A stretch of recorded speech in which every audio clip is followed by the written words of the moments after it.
अस्सलाम वालेकुम नाजरीन। इस एपिसोड के आगाज में हम देखते हैं मेदोद का बेटा इज्जतुद्दीन कायमाज और अमीर तोमान के साथ मौजूद होता है और कहता है तो सलाहुद्दीन के लिए शाम और मिस्र के खजाने काफी ना थे। मेरे चचा सुल्तान नूरुद्दीन और मेरे बाबा मलक मेदोद का खून चूसना काफी ना था कि अब जिसकी हाकिमियत हमारे पास है वो उस मौसल और हलब की भी लालच कर रहा है। तो कायमाज कहता है सब कुछ वैसा ही है जैसा मैंने आपको बताया मलक। फाजल ने एक बहाना बनाया और फौज को दरवाजे पर जमा कर दिया। उसकी नीयत आश्कार हो गई है। तो इज्जतुद्दीन कहता है मेरा नाम इज्जतुद्दीन है। मैं जंगी खानदान की मिरास किसी ऐसे गद्दार के लिए नहीं छोड़ूंगा जो जंगी खून ना हो। तो यारुकी का भाई अमीर तोमान कहता है ऐसा लगता है कि सलाहुद्दीन को असल रियासत उम्मत के असल लीडर के बारे में दूसरे तरीके से याद दिलाना होगी। तो कायमाज कहता है इसने जंगी रियासत होने के बावजूद अपने लिए अलहदा रियासत कायम की। किसी ऐसे शख्स को याद दिलाना आसान नहीं होगा। तो अमीर तोमान कहता है सलाहुद्दीन ने आपके बाबा मलक मेदोद और आपके चचा सुल्तान नूरुद्दीन को सिर्फ अपने फायदे के लिए इस्तेमाल किया। अमीर इज्जतुद्दीन मेरा भाई यारुकी भी उसके लिए कुर्बान हो गया। तो इज्जतुद्दीन कहता है जंगी रियासत और वो लोग जो जंगी रियासत को सहारा देंगे वो अभी मार नहीं गए। मैं सुल्तान इस्माइल की वफादार फौज के साथ मौसल के दूसरी जानब कैंप लगाऊंगा। ये अयूबियों को रियासत का असल मालिक कौन है, ये जमीनें किस झंडे तले आती हैं, यह दिखाने का वक्त है। दूसरी जानब सराय में सुल्तान लोगों से कहते हैं क्या आप जानते हैं कि इस मेज पर बैठा ये शख्स कौन है? ये कुदस के बादशाह का मशीर आला और पादरी आजम विलियम ऑफ टायर है। ये भाइयों के दरमियान इख्तलाफात की असल वजह है। तो विलियम कहता है बिल्कुल नहीं। इसके बरक्स सुल्तान सलाहुद्दीन हमेशा की तरह बाहर के दुश्मन की तलाश में है। ये कहते साथ ही विलियम खड़ा हो जाता है और मजीद कहता है ताकि खुद पर लगे इल्जाम को साफ कर सकें। ये हदफ को गुमराह करने और अपने जुर्म का बदला चुकाने की कोशिश कर रहे हैं। तो सुल्तान उससे कहते हैं चहचहाना बंद करो और मुझे बताओ कि तुम मौसल में क्या कर रहे हो। तो विलियम कहता है मौसल और हलब मेरे दुश्मन नहीं है। अगर आप अमन की पेशकश को कबूल करते हैं तो शाम भी दुश्मन नहीं रहेगा। हमारे बादशाह सलामत अमन चाहते हैं। मैं उनकी नेक ख्वाहिशात अमीर कायमाज को पहुंचाने के लिए हाजिर हुआ हूँ। यह सुनकर बोरो कहता है इस झूठ से बेवकूफ मत बने। अमीर कायमाज काफिर के साथ ताउन कर रहा है। तो विलियम कहता है मेरे पास कोई खुफिया मंसूबा नहीं है। मैं लोगों के दरमियान हूँ और मैं खुद को छुपाने की कोशिश भी नहीं कर रहा। लेकिन आप सुल्तान सलाहुद्दीन आप मुसलसल दुश्मन की तलाश में रहते हैं। आपका मकसद मौसल और हलब को अपने नाम की रियासत के ताबे करना है और जंगी खानदान का नामो निशान मिटाना है। यह सुनकर कायमाज के हामी कहते हैं विलियम ठीक कह रहा है। ये जंगियों के दुश्मन हैं। हम पर जुल्म करने वाले सुलीबी नहीं बल्कि अयूबी हैं। तो सुल्तान गुस्से से कहते हैं तुम ऐसे घटिया अल्फाज कैसे कह सकते हो? क्या इस सारे अरसे में सलीबियों ने हमारी जानें, हमारी इज्जतों और हमारी नामोस को रोंदने की कोशिश नहीं की? मैं सुल्तान नूरुद्दीन जंगी के जहाद को जारी रखने के सिवा कुछ नहीं कर रहा। मैं उनका नाम मिटाने की कोशिश नहीं कर रहा बल्कि अपने दावा को जारी रखने की कोशिश कर रहा हूँ। तो विलियम कहता है आपकी लालच और हट दरमी पूरे खित्ते को तबाही की जानब लेकर जाएगी। तो सुल्तान कहते हैं जिस दिन कुदस की सलीबी बादशाहत इन सरजमीनों से निकल जाएगी अवाम खुशहाल हो जाएगी। तो विलियम कहता है कुदस इतना कीमती है कि इसे दोनों तरफ के जंग पसंदों के हाथों नहीं छोड़ा जा सकता। मेरा मुकद्दस शहर हमेशा उन लोगों के लिए रहेगा जो उसे सबसे ज्यादा प्यार करते हैं। तो सुल्तान कहते हैं जिसे तुमने खून की नदी में बदल दिया तुम उस कुदस से मोहब्बत का दावा कर रहे हो। तो विलियम कहता है मैं उसके एक पत्थर के लिए भी अपनी जान कुर्बान करने से दरेग नहीं करूंगा और यकीन रखो कि जो कोई भी अपने आप को आग में झोंकने से ग्रेज ना करता हो मैं उससे कहीं अच्छे तरीके से कुदस को जानता हूँ। चलें काम करते हैं। बैतुल मुकद्दस से हम में से कौन ज्यादा मोहब्बत करता है ये मालूम कर लेते हैं। इसकी बुनियाद पर अवाम कौन दोस्त है और कौन दुश्मन इसका फैसला करेगी। दूसरी जानब गोकबरू अपने साथियों और फौज के साथ बालन की जानब भाग रहा होता है मगर सामने से बालन की बजाय उसके अपने साथी आते हैं और एक सिपाही कहता है बालन अपने सिपाहियों के साथ वापस चला गया है। तो एथरस पूछते हैं अब इसका क्या मतलब है? क्या ये कोई नया मंसूबा है? तो गोकबरू कहता है कुछ भी मुमकिन है। आप में से कुछ उनका ताकुब करेंगे। अगर कोई गैर मामूली चीज पेश आती है तो फौरी तौर पर किले में खबर देना। चलो होशियार रहो। यह सुनते साथ ही कुछ सिपाही भाग पड़ते हैं। उधर सराय में विलियम सुल्तान से कहता है चले फर्ज करें आपने अपना ख्वाब पूरा कर लिया और कुदस पे अपना कब्जा कर लिया। मुसलमान होने के नाते आप कौन से दरवाजे से शहर में दाखिल होना चाहेंगे? तो सुल्तान कहते हैं हमारे हजरत ईसा अलैहिस्सलाम सुनहरी दरवाजे से दाखिल हुए इसलिए तुम्हारे बादशाह उसे तरजीह देते हैं। मैं अल्लाह के रसूल हजरत ईसा अलैहिस्सलाम का हर चीज से ज्यादा एहतराम करता हूँ लेकिन मैं तुम्हारे जालिम बादशाहों के दस्तूर की पैरवी नहीं करना चाहता। मैं नूरुद्दीन जंगी का जानशीन हूँ। उन्होंने जिस मेंबर को बनाने का हुक्म दिया था मैं उसके साथ शाम के दरवाजे से दाखिल होऊंगा। तो विलियम कहता है जो सुनहरी दरवाजे को जानता है उसे खुदा के मुकद्दस और दुनिया के मरकज मुकद्दस के कलीसा का भी इल्म होना चाहिए। आप उसकी इज्जत किए बगैर कुदस पर कैसे हुकूमत करेंगे? तो सुल्तान कहते हैं दूसरे मजहब के अकायद का एहतराम करना हमारे मजहब की बुनियादी तालीमात का हिस्सा है। जब हजरत उमर रज़ी अल्लाह ताला अन्हो कुदस में दाखिल हुए तो उन्होंने इसी वजह से वहाँ नमाज अदा करने से इनकार कर दिया। अब दरअसल तुम जवाब दो, क्या तुम अल्लाह के हरम मस्जिदुल अक्सा का एहतराम करते हो? तो विलियम एकदम से कहता है, बिल्कुल। तो सुल्तान कहते हैं, क्या यही वजह है कि हमारे बार बार मना करने के बावजूद तुम्हारे सुरमा अब भी वहाँ अपने घोड़े बांधे हुए हैं? तुम्हें मालूम होना चाहिए विलियम, कुदस में जिस अमन का वादा किया गया है वो हमारे जरिए हासिल होगा, जैसा कि हम पहले करते आए हैं। तो विलियम कहता है, अगर आपका इशारा खलीफा हजरत उमर रजी अल्लाह ताला अन्हो के दौर की तरफ है तो खलीफा ने जो शरायत पेश की तो ये उनकी तरफ से एहसान न थी, बल्कि वो सिर्फ मजलूमों को दी गई मामूली सी रियायतें थीं। तो सुल्तान कहते हैं, हम इसे अमन कहते हैं। अमन वो जमानत है जो मुख्तलिफ मज़ाहब के लोगों को सुकून से एक साथ रहने का हक देती है, लेकिन जब तुम आए तो उस अमन की बेहुरमती की गई। जब तुम 492 हिजरी में इस शहर में दाखिल हुए, तारीख उस खून को नहीं भूलेगी जो उसकी गलियों में बहाया गया है। मुझे बताओ, उस दिन बहाए गए बेगुनाहों के खून को कौन सा मुकद्दस पानी साफ कर सकता है? विलियम, ये सुनकर विलियम लाजवाब हो जाता है और सराय में आवाज गूंजती है, सुल्तान सलाहुद्दीन जिंदाबाद। तो विलियम कहता है, तब जो कुछ हुआ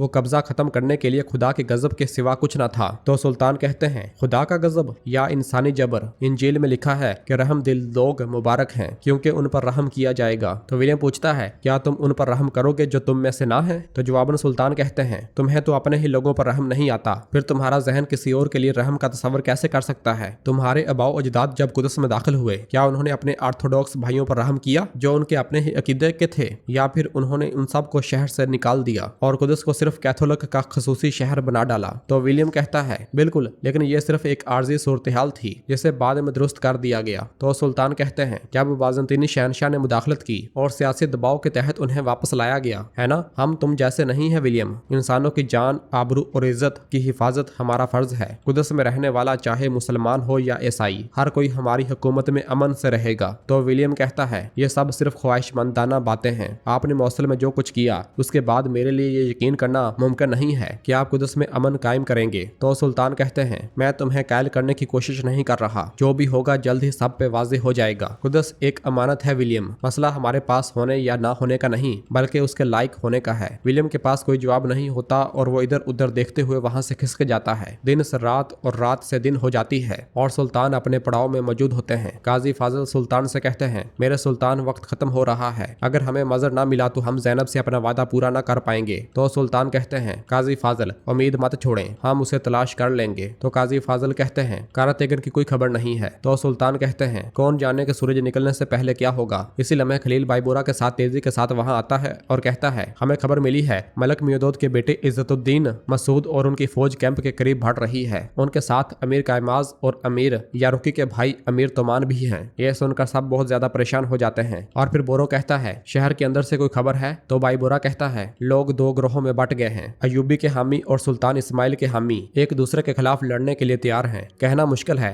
लेकिन कुछ जगहों पर कुछ कत्ल भी हुए हैं। तो सुल्तान कहते हैं, चाहे कुछ भी हो जाए मैं उनसे मिलूंगा और उन्हें हिकमत और दानाई की तरफ बुलाऊंगा। अगर ये आग भड़क उठी तो अल्लाह न करे हम इसे रोक ना पाएंगे। तो बोरो पूछता है, वो अगर अपनी जिद पर कायम रहे तो क्या होगा? उधर मौसल में एक सिपाही विलियम के पास आता है और कहता है, जनाब कोई आपसे मिलना चाहता है। विलियम पूछता है, कौन है? तो सिपाही कहता है, उसने अपना नाम ना बताने पर इसरार किया है। यह सुनकर विलियम कहता है, आने दो उसे। कुछ देर के बाद एक शख्स आता है जिसे देखकर विलियम कहता है, आखिरकार मुझे उम्मीद है कि आप अच्छी खबर लाए होंगे। और फिर दूसरी जानब हम देखते हैं कि सुल्तान सलाहुद्दीन और अमीर इज्जतुद्दीन आमने सामने होते हैं। सुल्तान उससे कहते हैं, मलक मियोदोद मेरे हाथों में शहीद हुए। कितने अफसोस की बात है कि उनकी मेरास यानी इस शहर में मेरे और मेरे सरदारान के साथ इतना सख्त सलूक किया जा रहा है। तो इज्जतुद्दीन कहता है, हर किसी का इस्तकबाल वैसे ही होता है जिसके वो लायक हूँ सलाहुद्दीन। मेरे बाबा की इस शहर में जो मेरे बाबा ने मेरी अमानत में दिया था, उस शहर में कैंप लगाने वाले आप हैं। तो सुल्तान कहते हैं, जिसने सलीबियों के साथ ताउन किया और अपने भाइयों में तफरका डाला,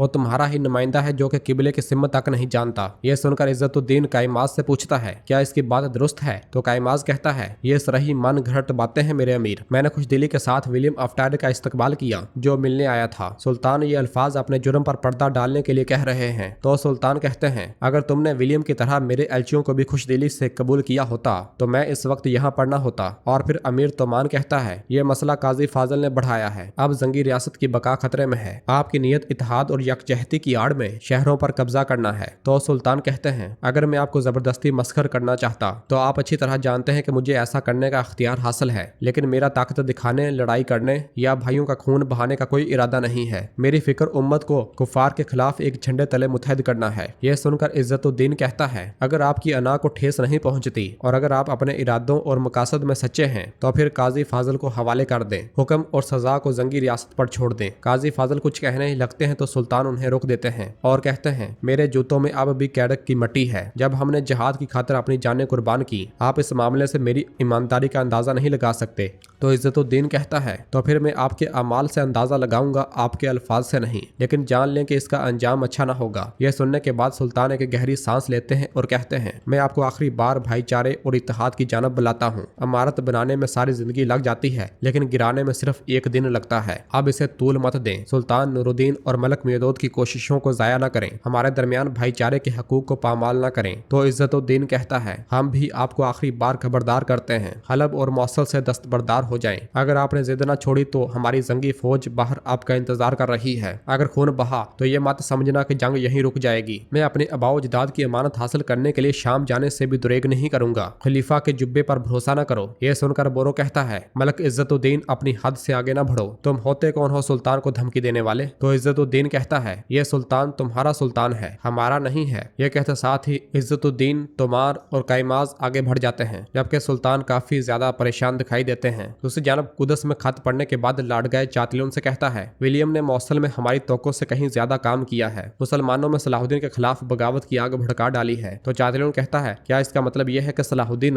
अपने हम मजहबों की जानब से भड़काई गई आग में जलकर मर जाएगा? तो लाडगाए कहता है, अगर ऐसा होता है तो हम बगैर किसी परेशानी से सलाहुद्दीन से छुटकारा पा लेंगे। उधर करारगाह में काजी फाजिल सुल्तान के पास आते हैं और उनसे कहते हैं, ये वाज़ेह है कि वो यहाँ पर कब्जा का इरादा रखते हैं। बराए करम मेरी बात सुने। मेरा दिल कभी मुतमईन नहीं होगा कि अगर मेरी वजह से जाने चली जाएं। तो सुल्तान उनसे कहते हैं, अगरचा तुम जानते हो कि यह तुम्हारी गलती नहीं है, तो फिर वही बात क्यों दोहराते हो फाजल? तो काजी फाजिल कहते हैं, ये हकीकत है, इसमें मेरी गलती नहीं है, लेकिन इस मसले के साथ सब कुछ पेचीदा हो गया है। मुझे उनके हवाले कर दें ताकि तलवार म्यान में रहे। यह सुनने के बाद सुल्तान कुछ देर सोचते हैं और फिर कहते हैं, जब बंदा जज्बाती हो जाए तो जहन उलझ जाता है। अगर मैं तुम्हें उनके हवाले कर दूं और कुछ रियायत दे दूं तो क्या तुम समझते हो कि वो इससे राजी हो जाएंगे? तो काजी फाजिल कहते हैं, वो इससे ज्यादा कुछ नहीं कर सकते। शायद वो इससे इबरत हासिल कर लें। भलाई शर को दिल से निकाल देती है मेरे सुल्तान। यहाँ तक कि अगर ऐसा लगता है कि ज़ाहिरी तौर पर आप मेरी हमायत से दस्तबरदार हो रहे हैं तो भी इससे कुछ नहीं बदलेगा। दोस्ती में कभी कभी कुर्बानी देना पड़ती है। तो सुल्तान कहते हैं, फकत बाज़ औक़ात हम किस चीज को छोड़ते हैं और किसका इंतखाब करते हैं और किस चीज पर कायम रहते हैं, इसका इम्तिहान लिया जाता है। मेरे खिलाफ जो खड़े हैं वो मेरी जान से ज्यादा अजीज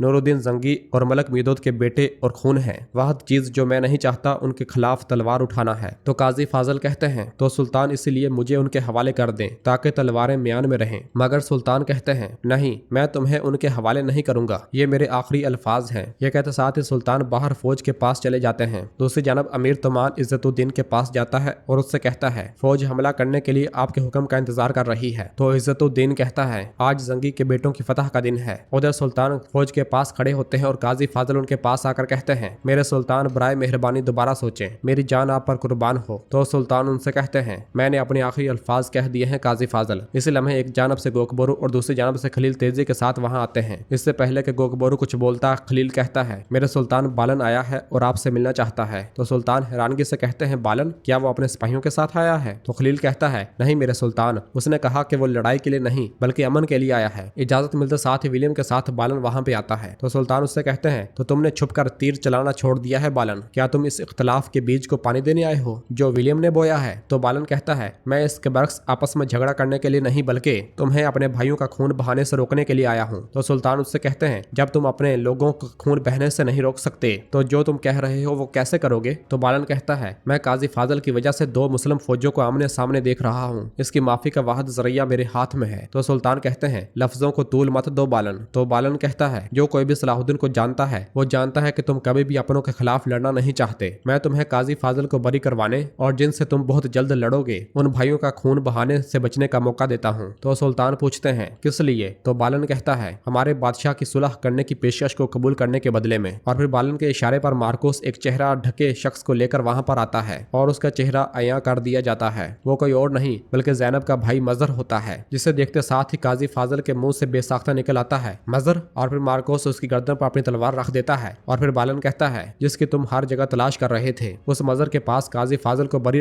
करवाने के तमाम सबूत मौजूद हैं। गौर से सोचो सलाहुद्दीन, सलीबी बादशाहत के साथ अमन या फिर अपने हम मजहब भाइयों के साथ जंग, फैसला तुम्हारा है। यह सुनकर सुल्तान सोच में पड़ जाते हैं। और नाजरीन इसी जगह पर एपिसोड भी खत्म करते हैं। मिलते हैं बहुत जल्द अगली एपिसोड के साथ। वीडियो को लाइक कर दें और जिन दोस्तों ने अभी तक चैनल सब्सक्राइब नहीं किया वो जल्दी से चैनल सब्सक्राइब कर दें और बेल आइकन यानी घंटी वाले निशान को भी प्रेस कर दें ताकि आने वाले एपिसोड्स आपको आसानी मिल सके। दुआ में याद रखें। अल्लाह हाफिज।